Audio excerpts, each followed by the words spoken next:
Good afternoon. Good afternoon. How are we doing today?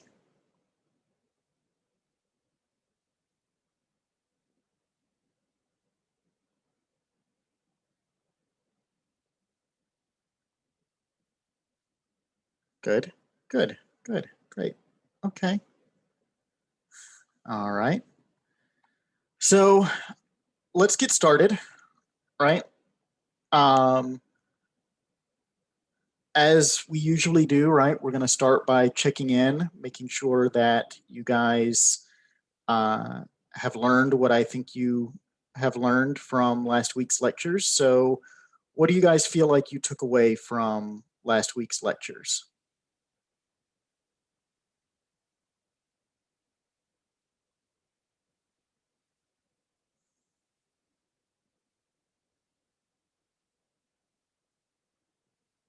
We spoke about defenses. Nope, that's this week's lectures. Or, Sorry, that's or it, it can and last. that's awkward for these tutorials that occur after all of the lectures for a given week. But no, we're talking about the week prior being the period of Monday through Friday. So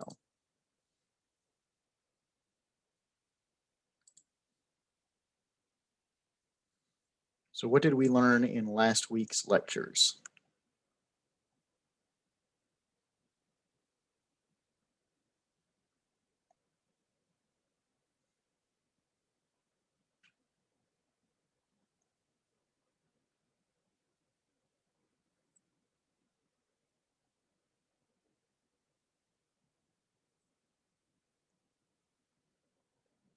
I don't know. You tell me. So Rihanna says remoteness question mark. I don't know. What did you learn?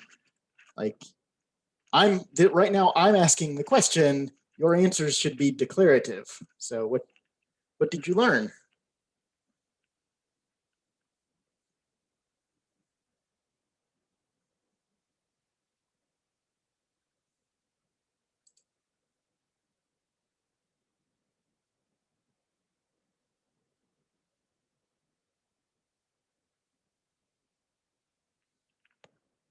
Fair enough, right? I understand the uncertainty, and that's part of why we're checking in is to make sure that you guys are picking up the right material as we go, right? So remoteness was last week.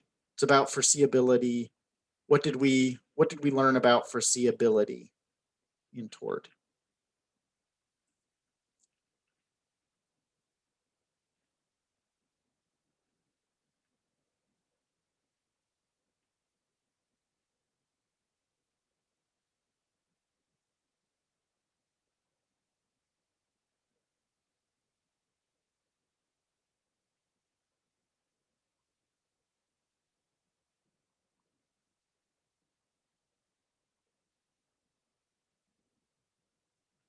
Can only hold people if the consequences of their actions are reasonably foreseeable. Right, I agree with that.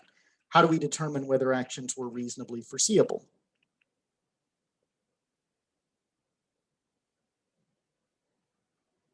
Let's and Rihanna's been doing really great work, but let's hear from someone else.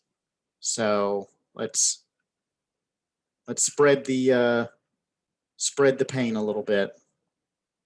Someone else jump in. I am just looking through my notes, Dr. Krell. Just it's kind of I'm struggling, but I have why remoteness is separate from causation, and that remoteness touches on foreseeability. And then looking at remoteness, we look at whether the harm was reasonable or foreseeable, whether the external factors were reasonable or foreseeable source of the harm, and whether there was damage, whether the damage was reasonable and foreseeable, and whether the type of damage was also reasonable and foreseeable. And then we had touched, I believe, on the eggshell skull plaintiff rule. And we had said that proximate cause is equal to remoteness. And you have to consider the sequence of the events when determining the superseding act by applying the doctrine, which is the eggshell skull plaintiff rule. And that there were various dissenting opinions which varied on that particular rule, I believe it was. And that's all I have. Okay. This I think is very good and is a very useful place for us to start. I think that you've captured sort of the most salient pieces. The one thing that I want to flag for you, right, is that the most important piece of this puzzle, right, is this 3-part test that was devised by their lordships, right? This 3-part test related to is the external factor, which is just a term for the thing that the tool that causes the harm, is the external factor a reasonable source of danger, right? Is the manner of harm in some way reasonably foreseeable? And is the type of harm reasonably foreseeable, right? So those are the 3 questions that we ask. And you'll recall that the first one is very simple and straightforward, right? You know, a car, probably a reasonably foreseeable source of danger. You know, a sponge, maybe not, except maybe for some very specific types of cases, having to do with like foodborne illness and cross-contamination of surfaces, maybe.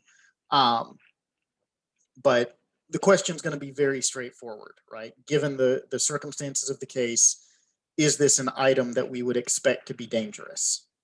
Okay. The second question is what Ward referred to as the daftness principle, right? Do we look at the story and just go, this makes no sense, right? This is the question that's derived from the Hughes versus Lord Advocate case, remember, where the small child lowers the oil lamp into the sewer and the oil lamp causes an explosion and he falls. He's not harmed by the explosion, he's harmed by the fall. And the court says that the way in which this harm happens would not be reasonably foreseeable, right? We reasonably foresee that people are harmed by oil lamps because they get burned, but we don't see them being foreseeably harmed by falling because of the oil lamp. And then the third piece of the puzzle is the type of harm reasonably foreseeable? And that's where we get into the question of, given these circumstances, do we expect this particular type of negligence to lead to harm to the person, harm to property, or economic harm? Okay. So,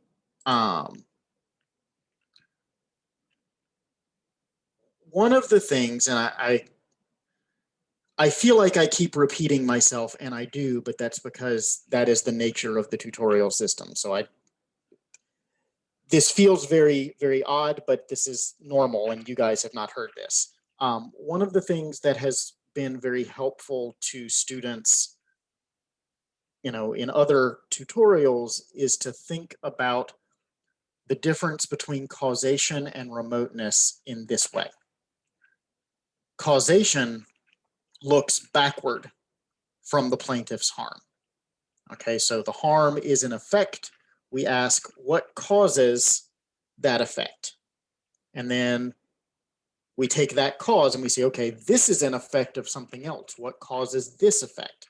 And we work backwards in time until we either get to the defendant's negligence, or we are now discussing causes that occurred before the defendant's negligence, right? So if the causal chain extends further back in time, then the defendant's negligence without encompassing that negligence, we don't have a causation, right? We haven't shown causation.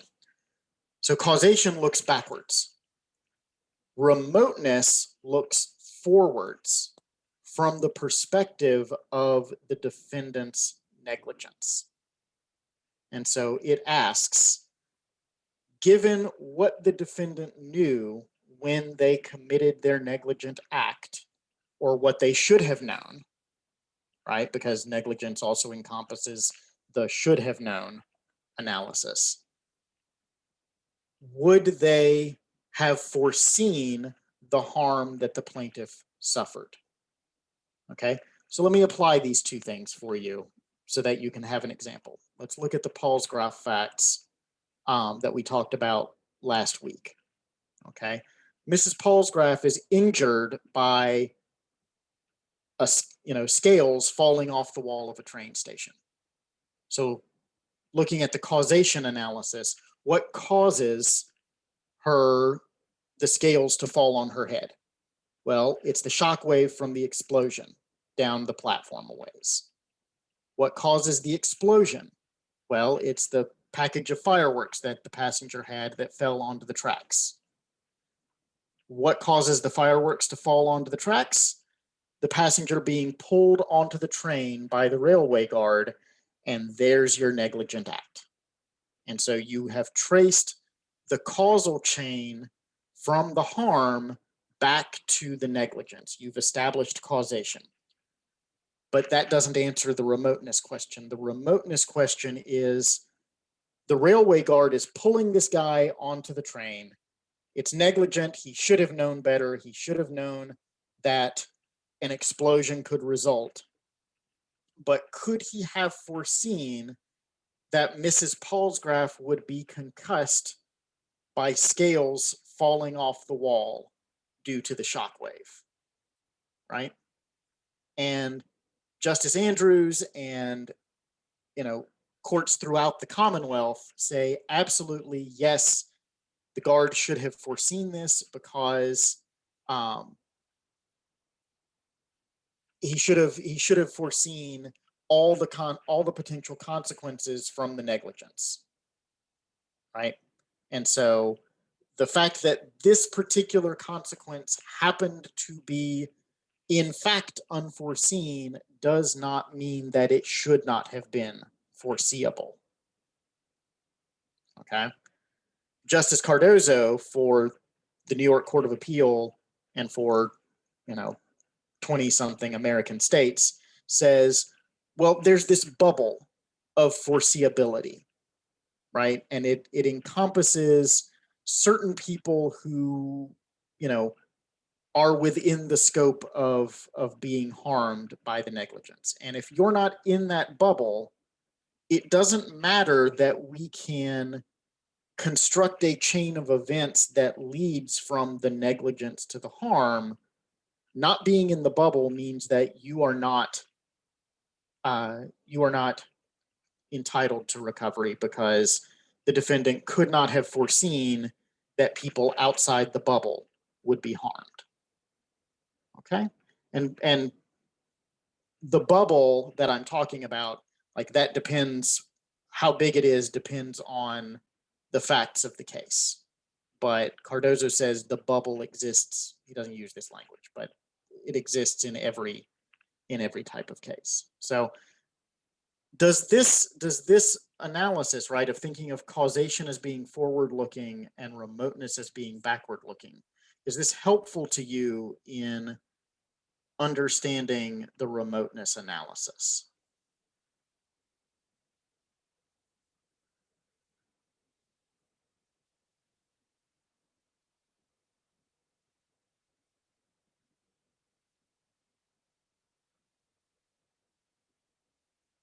Getting some yeses. Okay.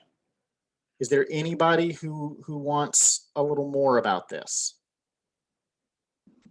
Hi, sir. Do you mind repeating what you said last, please? Sure. So the idea is that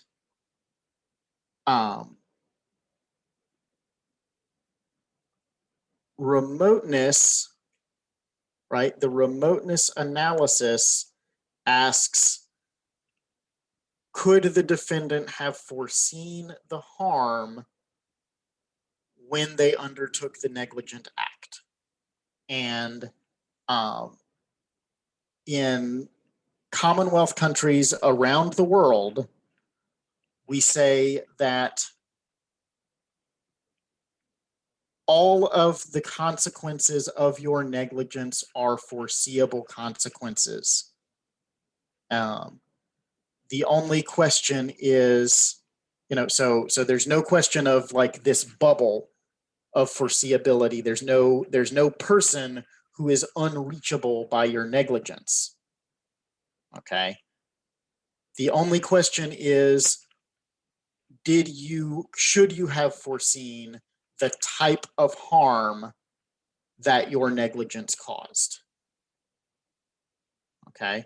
Whereas Justice Cardozo says there are absolutely people who are beyond the reach of your negligence. And, if you are pulling someone on a train in New York, you are not going to be able to foresee that someone in Barbados would be harmed by this.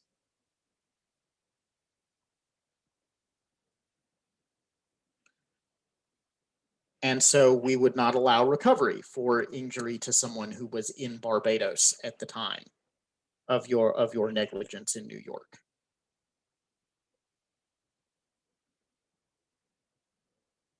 So Mistique says, I'm having trouble understanding how pulling someone on a train is negligent. The answer to that is it doesn't matter.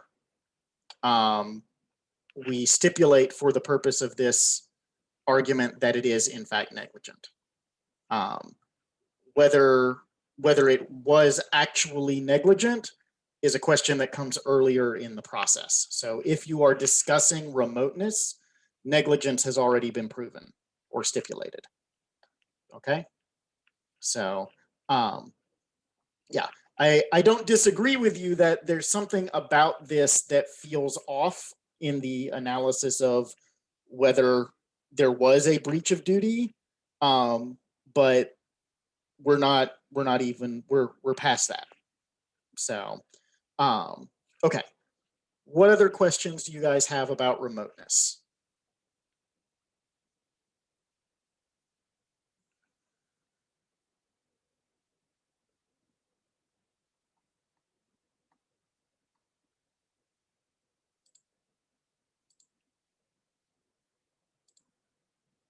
Nothing else?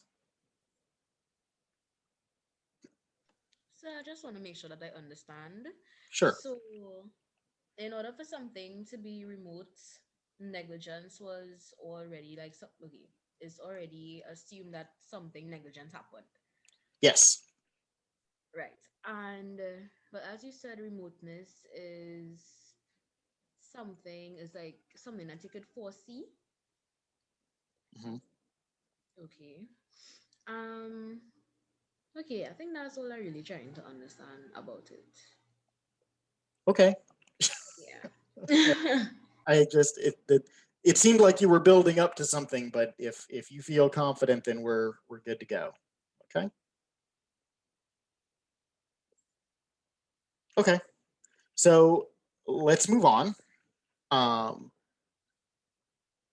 Today's task is posted on e-learning, and it is to describe for a client how causation is established in cases of negligence. Describe for a client how causation is established in cases of negligence. So this has been posted on e-learning for a while, but I understand that you guys have on your plates. You're not, sort of wrapped up just in this class. So if anyone is ready to rock and roll and has an answer for this, we can get started. If you guys would prefer to have a few minutes to collect your thoughts, we can do that for you as well. So which would you prefer?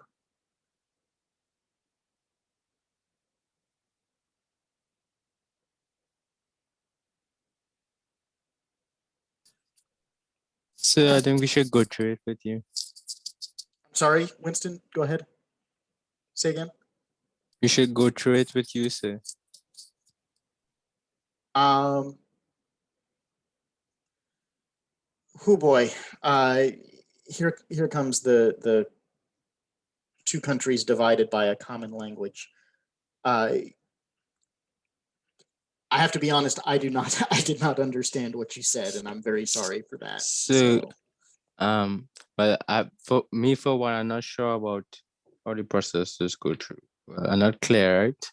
So saying we can go through it with okay. you. Okay. Then there are a couple of other folks asking for some time.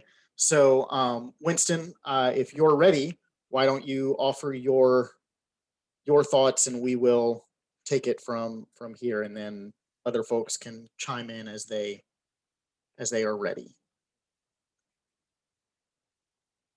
So the first thing you have to do is establish that there was a duty, and then find out what the negligent act was.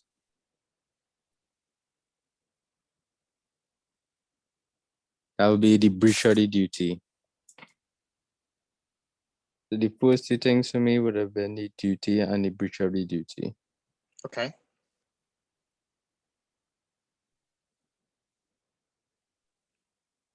That's all I have for now. Okay. Okay. So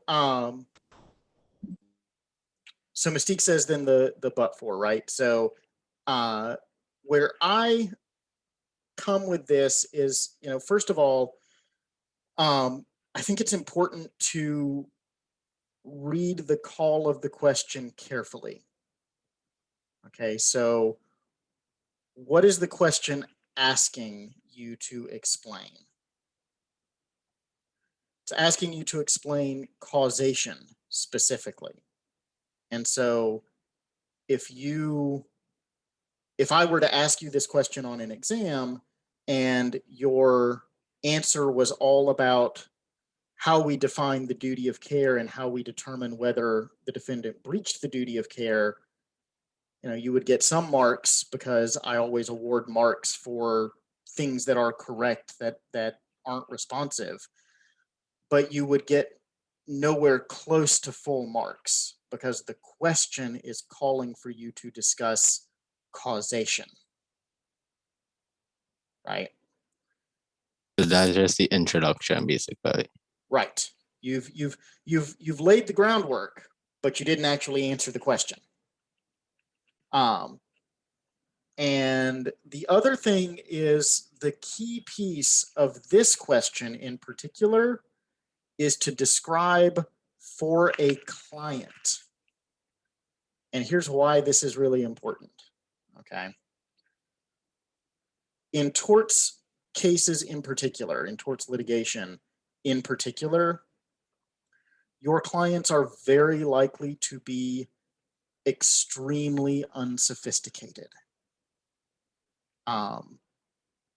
If they are lucky, their meeting with you as their attorney may be the very first time they have ever interacted with the legal system. Right? And so Mystique here in the chat is absolutely right. You have to put it in very simple terms. Not because they're dumb, not because they're stupid, but because they aren't sophisticated and they aren't exposed to the system in the same way that even you guys are, right? Something that I think may be hard for students to understand, because you feel, I remember when I was a law student, right? You feel like you are constantly struggling, and you feel like you never feel like an expert.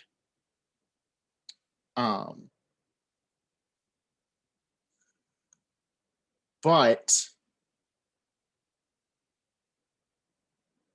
you are, at least by comparison, right? You already know so much about law, even just at this point in your education, at this point in your careers.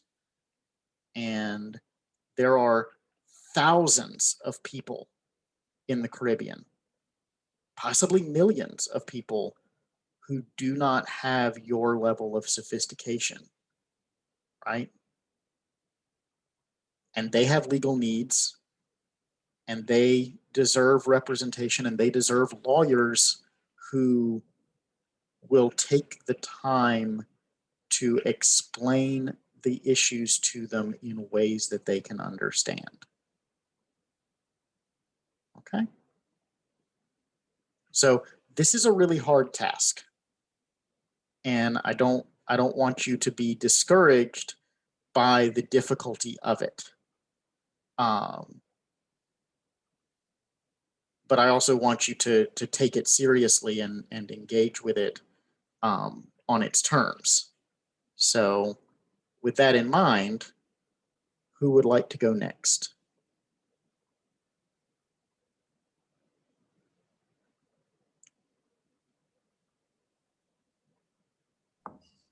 So I Yes. would just like to try based on some notes I have. I'm not too sure if I understand the question. Sure, great. Well, described for client acquisitions established in cases of negligence. I have in my notes something around after establishing that there was a duty of care and a breach of that duty. You have to kind of figure out whether it was a causation in fact by applying the but-for test. So look at the actions or the breach and determine whether that action was the cause of whatever the harm is to the client or person. And then you have to also look at what we were discussing earlier in terms of remoteness and whether there's remoteness of damages in law. So if I look at whatever the breach is and I determine that, okay, there was a breach and there's a breach of duty, does that act actually cause my harm and make the person, the defendant, liable? And is their act linked in a way to the breach that it can actually cause that damage in law? And even within that, there are limitations around liability and the level of negligence, I suppose, that the consequences based on the foreseeability of that entire scenario. There are different degrees of causation as well. There's joint, and there could be joint parties in a matter that could cause a breach as well, and some other things. It's a muddling of sorts, but I just wanted to give a stab at it. So that was, I appreciate that. I think that's a very good start. There's a couple of tries here in the chat, and I'm gonna just read them in for the recording. Melanie says, after it has been proven that the defendant owed a duty of care in which they breached, the plaintiff must prove that they have suffered damage for which the defendant is liable. With regards to causation in fact and remoteness of damage in law, one must determine if the breach of duty was in fact the direct cause of the damage, and once confirmed, the defendant can be liable to the plaintiff. To achieve this, the but-for test may be used, which seeks to ascertain if the damage would not have happened but for the defendant's negligent act will have caused the damage. And then Winston offers us another stab. He says, the basic tenet of causation is that the claimant must prove on the balance of probabilities, that is a likelihood of 51% or more, that any breach of duty has caused a foreseeable injury. Okay, so I'm going to lump all of these together and say that these are all very good statements to the bench of the principles of causation. Your clients are now lost. Sir? Yes, go ahead, Derrick. Okay. So essentially, with the causation, we're trying to determine the reason for the breach. And essentially, what we're trying to understand is we're trying to build a connection between the defendant and the breach. And as was mentioned earlier, the test is the but-for test. where we're trying to understand if what was done by the defendant was a significant factor in causing the breach. I'm trying to break it down into very simple terms. As you mentioned, we're speaking to a client, and we're trying to see, as Mr. Guiseppi said, if there's a high probability on the balance of probabilities, if what the defendant did was a significant factor in causing the breach. Now, depending on what the breach was, then we would look to see if negligence can be attributed to the defendant as a result of that. And of course, we have to look at what negligence involves. I will take a break there, sir. So this strikes me as a pretty good step. So let me give you guys a little bit of advice, right? Things that I have noticed as I've been thinking about this over the course of the week, right? So one of the things that's really important is that lawyers have a tendency to use jargon. And jargon is fine, right? Clients can understand legal terms. There's very little about speaking lawyer that requires, sort of, special talents or skills. But exactly what Mistique says, you have to explain the jargon. And so your client is not going to know what a duty of care is. And if you're trying to explain causation, you don't need to go deep into what the duty of care is. You just have to say, look, the duty of care is the standard that we measure the defendant against, and it's intended to say, this is what a reasonable person would do under these circumstances, okay?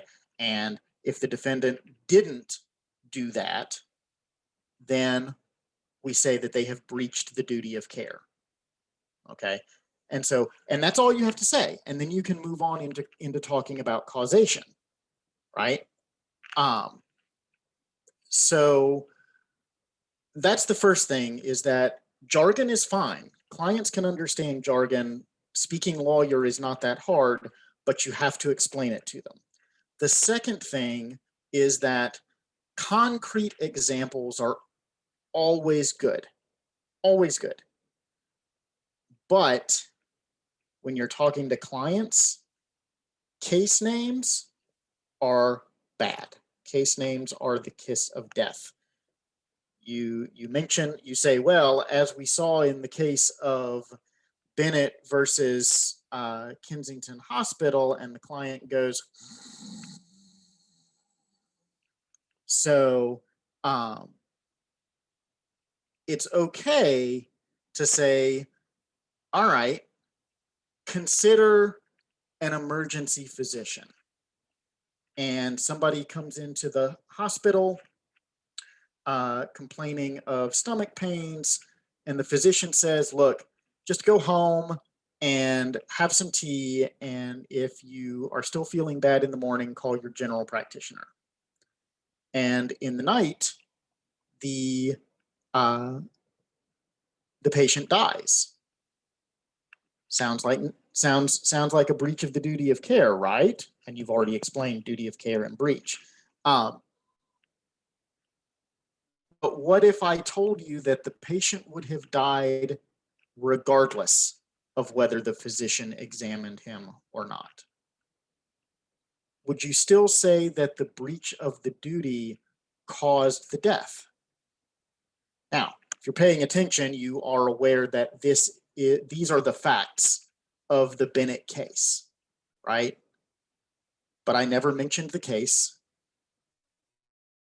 And I've led the client to their own understanding of causation. And you don't necessarily have to go that far, right? I do that specifically as a teaching tool. But you can say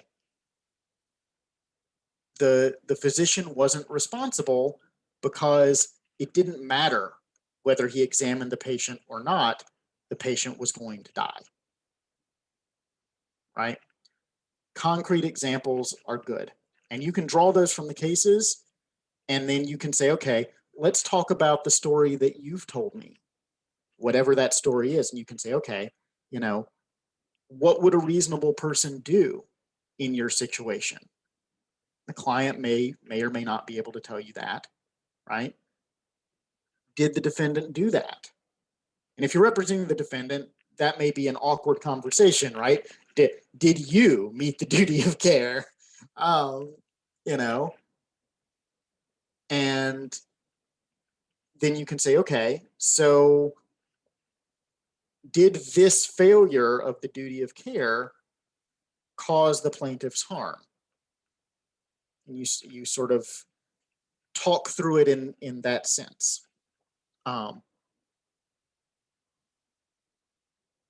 Here is what I would say if I were being tasked with explaining causation to a client who knows nothing about the legal system. I would say, consider a cricket match. Okay? I'm watching the cricket match. I'm at the Oval. You know, I'm not watching on TV. And I turn away for whatever reason. Something distracts me, right? I turn away from the Oval. And while I'm distracted, something exciting happens down there. Don't ask me what, because I know nothing about cricket, but whatever. Presumably there are exciting things that happen because people watch it. So something happens, and everyone around me stands up and cheers, right? And that sort of brings my attention back to the Oval. I have no clue what has happened. I have been distracted by whatever it was that distracted me. But I am going to stand up. I may even cheer, right? Why? Because the people around me have stood up, and I would like to see what's going on. And why did they stand up? They stood up because of whatever it is that happened on the Oval. And so the thing on the Oval, whatever it was, caused me to get out of my chair.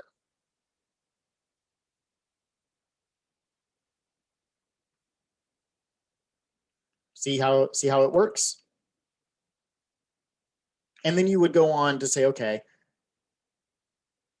in law, that's how we ask the question of, did the defendant's actions cause the harm that you've suffered? As we ask, can we trace things back to the defendant's actions? And then I might talk about, you know, the specific process, the specific facts of the case that's in front of me, right, and determine and sort of make an estimate of what I see as an applicable causation there. And Mistique says, in but-for analysis, the court asks, would the harm have happened if the defendant's negligence had not occurred? So remember that questions of causation assume the presence of negligence, duty and breach of this duty. The duty of care is when a person has a responsibility to ensure that nothing bad happens to you, and as long as this person acts irresponsibly and has brought about the harm, then this person has breached that duty. But what you need to ask yourself is, did what this defendant did directly cause this harm? And this is called causation. However, if their action did not bring about your harm, then their action did not cause your harm.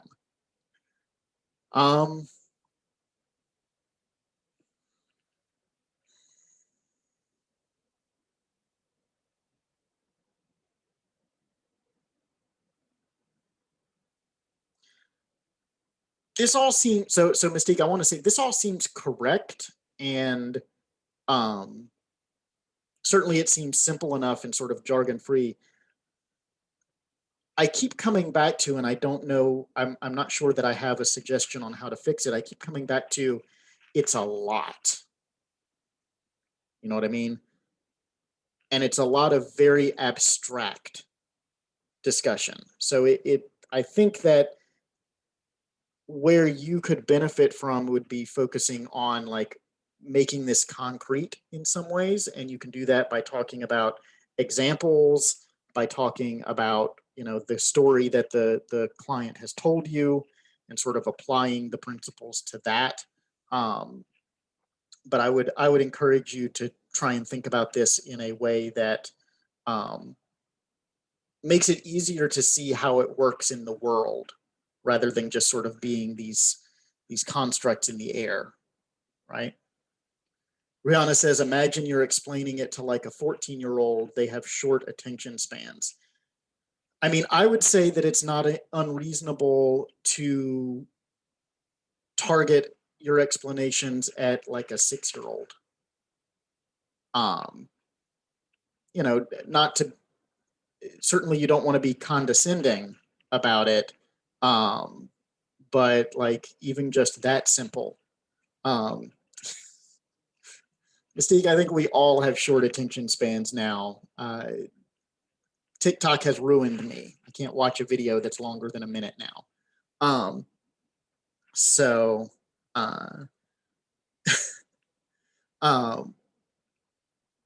but I would encourage you to really target, you know, think about how can I explain these concepts in ways that children can get it, right? Because if you can explain a concept so that a child can understand it, you can explain it so that anyone can understand it. Okay. What other questions do you guys have? Anybody else want to take a stab at this? Yep. Shorten it, use examples, applying it to the story the client has told you. So.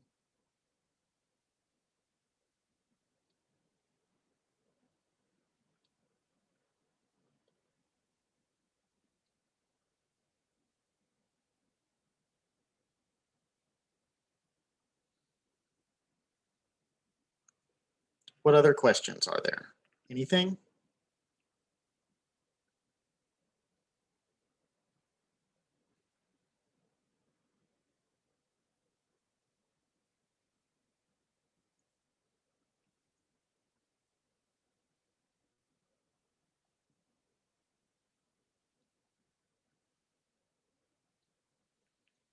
Okay. Last chance for questions. Questions going once. Questions going twice. Okay. Well, then I will see you guys next week. There is an email in your inbox about exams. After you've reviewed it, if you have any further questions about exams, please feel free to email me and I will post answers on the course forum. And that's fine. But we will see you guys next week. So take care and bye.